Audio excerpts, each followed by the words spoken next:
First, they continued their policy of expanding NATO war to war. If the Warsaw Bloc stopped its existence, the Soviet Union had collapsed, and nevertheless, the NATO continues expanding, as well as its military infrastructure. Then they offered the post-Soviet countries a false choice, either to be with the West or with the East. Sooner or later, this logic of confrontation was bound to spark off a grave geopolitical crisis. This is exactly what happened in Ukraine, where the discontent of population with the current authorities was used and a military coup was orchestrated from outside that triggered a civil war as a result. We are confident that only through full and faithful implementation of the Minsk agreements of February 12, 2015, can we put an end to the bloodshed and find a way out of the deadlock. Ukraine's territorial integrity cannot be ensured by threat of force and force of arms. What is needed is a genuine consideration for the interests and rights of the people in the Donbas region and respect for their choice. There is a need to coordinate with them as provided for by the Minsk agreements, the key elements of the country's political structure. These steps will guarantee that Ukraine will develop as a civilized state, as an essential link in building a common space of security and economic cooperation both in Europe and in Eurasia. Ladies and gentlemen, I have mentioned this common space of economic cooperation on purpose. Not long ago, it seemed that in the economic sphere, with its objective market laws, we would learn to live without dividing lines.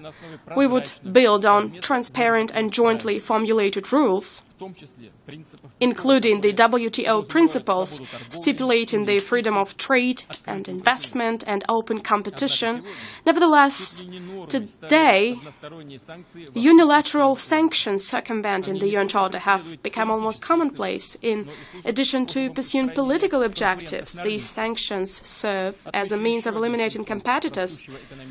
I would like to point out another sign of a growing economic selfishness. Some countries have chosen to create closed and exclusive economic associations, with the establishment being negotiated behind the scenes, in secret, from those countries' own citizens, the general public, business community, and from other countries.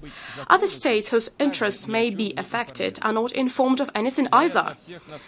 It seems that we are about to be faced with an accomplished fact that the rules of the game have been changed in favor of a narrow group of the privileged, with the WTO having no say. This could unbalance the trade system completely and disintegrate the global economic space. These issues affect the interests of all states and influence the future of the world economy as a whole. That is why we propose discussing them within the UN, WTO, and G20. Contrary to the policy of exclusiveness, Russia proposes harmonizing regional economic projects. I refer to the so-called integration of integrations based on universal and transparent rules of international trade. As an example, I would like to cite our plans to interconnect the Eurasian Economic Union and China's initiative of the Silk Road Economic Belt. We still believe that harmonizing the integration processes within the Eurasian Economic Union and the European Union is highly promising. Ladies and gentlemen,